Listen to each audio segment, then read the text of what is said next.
தற்போது டிஜிபியாக உள்ள டி.கே. ராஜேந்திரனுக்கு மேலும் 2 ஆண்டுகள் பதவி நீட்டிப்பு வழங்க தமிழக அரசு முடிவு செய்துள்ளதாக தகவல்கள் வெளியாகியுள்ளன. இதுகுறித்து எமது செய்தியாளர் பாஸ்கர் தரும் கூடுதல் விவரங்களை கேட்கலாம். பாஸ்கர், சொல்லுங்க, தற்போதைய டிஜிபி டி.கே. ராஜேந்திரனுக்கு பதவி நீட்டிப்பு வழங்கப்படுகிறதா, இல்ல புதிய டிஜிபி ஏதாவது நியமிக்கப்பட வாய்ப்பு இருக்கிறதா? தற்போதையுள்ள தகவல்கள் என்ன பாஸ்கர்? தமிழகத்தின் புதிய டிஜிபி நியமனம் தொடர்பாக மத்திய அரசு பணியாளர் தேர்வாணைய தலைவருடன் தமிழக அரசின் தலைமைச் செயலாளர் கிரிஜா வைத்தியநாதன் நேற்று டெல்லியில் ஆலோசனை நடத்தினார்.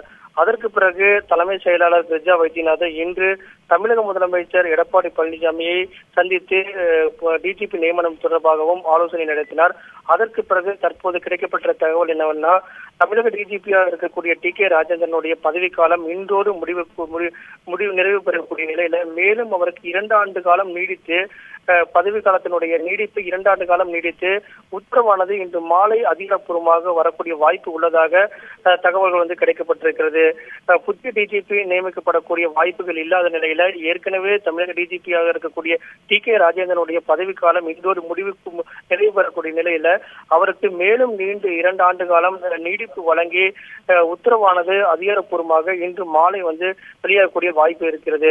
புதிய டிஜிபி நியமிக்கப்படக்கூடிய வாய்ப்புகள் இருக்கக்கூடிய பட்டியலில் ஜாங்கிட், அர்ச்சனா ராமசுந்தரம், மகேந்திரன், ஜார்ஜ் மற்றும் ராதாகிருஷ்ணன் ஆகியோர் பெயர்கள் பரிசீலனைக்கு இருந்தது. அவருடைய பணி தொடர்பான பட்டியலை ஏற்கனவே மத்திய அரசுக்கு தமிழக அரசு அனுப்பி வைத்திருந்தது. இந்த நிலையில புதிய டிஜிபியாக யார் நியமிக்கப்படுவார்கள் என்று எதிர்பார்க்கப்பட்ட நிலையில தமிழக டிஜிபியாக இருக்கக்கூடிய டி.கே. ராஜேந்திரனுடைய பதவி காலத்தை மேலும் 2 ஆண்டுகள் நீடித்து அதிகாரப்பூர்வமான அறிவிப்பு இன்று மாலை வருவதற்கான அதிகமான வாய்ப்புகள் இருக்கிறது. டி.கே. ராஜேந்திரன் 1984வது பேட்சை சேர்ந்தவர். அவர் இன்று பணி நிறைவு பெறக்கூடிய நிலையில 2 ஆண்டு காலம் நீடிப்பு வழங்கி தமிழக அரசு உத்தரவை பிறப்பிக்கக்கூடிய அதிகாரப்பூர்வ அறிவிப்பு இன்று மாலை வரக்கூடிய வாய்ப்பு இருக்கிறது. இதற்கான ஆலோசனை கூட்டம் தான் மத்திய அரசு பணியாளர் தேர்வாணைய தலைவருடன் தமிழக அரசினுடைய தலைமைச் செயலாளர் கிரிஜா வைத்தியநாதன் நேற்று நடத்தினார். அதைத் தொடர்ந்து தமிழக முதலமைச்சர் எடப்பாடி பழனிசாமியை தலைமைச் செயலாளர் கிரிஜா வைத்தியநாதன் சந்தித்து இன்று காலையும் ஆலோசனை நடத்தினார். இதற்கு பிறகுதான் இந்த அதிகாரப்பூர்வமான அறிவிப்புக்காக மாலை அதிகாரப்பூர்வமான அறிவிப்பு நம்மளுக்கு கிடைக்கப்படக்கூடிய வாய்ப்புகள் இருக்கிறது. பாஸ்கரன், நேற்றுக்கு தமிழக அரசு சார்பில் 5 பேர் கொண்ட பட்டியலை கொண்டு தமிழக தலைமைச் செயலாளர் கிரிஜா வைத்தியநாதன் நேற்று டெல்லியில் ஆலோசனை கூட்டத்தில் ஈடுபட்டாங்க. இந்த சூழ்நிலையில ஏற்கனவே இருக்கக்கூடிய டி.கே. ராஜேந்திரனுக்கு 2 ஆண்டுகள் பதவி நீட்டிப்பு வழங்கப்படுவதற்கு என்ன காரணம் சொல்லப்படுகிறது? டிஜிபியாக நியமிக்கப்படுபவர் குறைந்தது 2 ஆண்டுகள் அந்த பதவியில் அமர்த்தப்பட வேண்டும் என்பது சுப்ரீம் கோர்ட்டுடைய உத்தரவாக இருக்கிறது. ஏற்கனவே பட்டியலில் பரிசீலிக்கப்பட்ட பெயர்களின் அடிப்படையில் பார்க்கும்போது ஜாங்கிட், அர்ச்சனா ராமசுந்தரம், மகேந்திரன், ஜார்ஜ் மற்றும் ராதாகிருஷ்ணன் ஆகியோர். ராதாகிருஷ்ணன் 1983 பேட்சை சேர்ந்தவர்.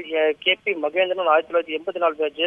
அதே போல ஜார்ஜ் 1984. ராஜேந்திரனும் அதே ஆண்டே பணியில சேர்ந்தவர். அதே போல இவருடைய பட்டியலுடைய பெயர்கள் பரிசீலிக்கும் போது குறைந்தது 2 ஆண்டு காலம் அந்த பதவியில் இருக்கப்பட வேண்டும் அப்படிங்கிற அடிப்படையில் பார்க்கும்போது இவர்களும் பரிசீலிக்கப்பட்ட பெயர்களும் முன்கூட்டியே அவர்கள் பணி நிறைவு பெறுவதற்கான காலக்கெடுகள் முன்கூட்டியே வரக்கூடிய வாய்ப்பில் இருக்கிற காரணமாகவும் தமிழக சட்டப்பேரவையினுடைய கூட்டத்தொடர் நடைபெற்று வருகிறது. 6ஆம் தேதி காவல்துறையுடைய மானிய கோரிக்கை நடைபெறுகிறது. இதன் அடிப்படையாக வைத்து பார்க்கும்போது மேலும் 2 ஆண்டுகள் நீடிப்பு வழங்க வேண்டும் என்று கலந்தாலோசிக்கப்பட்டதன் அடிப்படையில் தலைமை செயலாளர் தமிழக முதலமைச்சர் எடப்பாடி பழனிசாமியிடம் பல்வேறு கருத்துக்கள் குறித்து ஆலோசனை நடத்தினார்கள். இது குறித்து ஏற்கனவே அனுப்பிய பட்டியலையும் ஒப்பிட்டு பார்த்து தமிழக புதிய டிஜிபி நியமனம் தற்போது தேவையில்லை, மானிய கோரிக்கையோட விவாதங்கள் நடைபெற்று வரக்கூடிய நிலையில 6ஆம் தேதி தமிழக முதலமைச்சர் வைத்திருக்கக்கூடிய காவல்துறை மீதான மானிய கோரிக்கை விவாதம் நடைபெற உள்ளது. இந்த தகவல்களிடம் அடிப்படையாக கொண்டு தமிழக டிஜிபியாக இருக்கக்கூடிய ராஜேந்திரனுடைய பதவி காலத்தை மேலும் 2 ஆண்டுகள் நீடித்து அதிகாரப்பூர்வமான அறிவிப்பு இன்று மாலை வருவதற்கான வாய்ப்புகள் இருக்கிறது. அதற்கான தகவல்கள் அதிகாரப்பூர்வமாக இன்று வெளியாகக்கூடிய வாய்ப்புகள் அதிகமாக உள்ளது.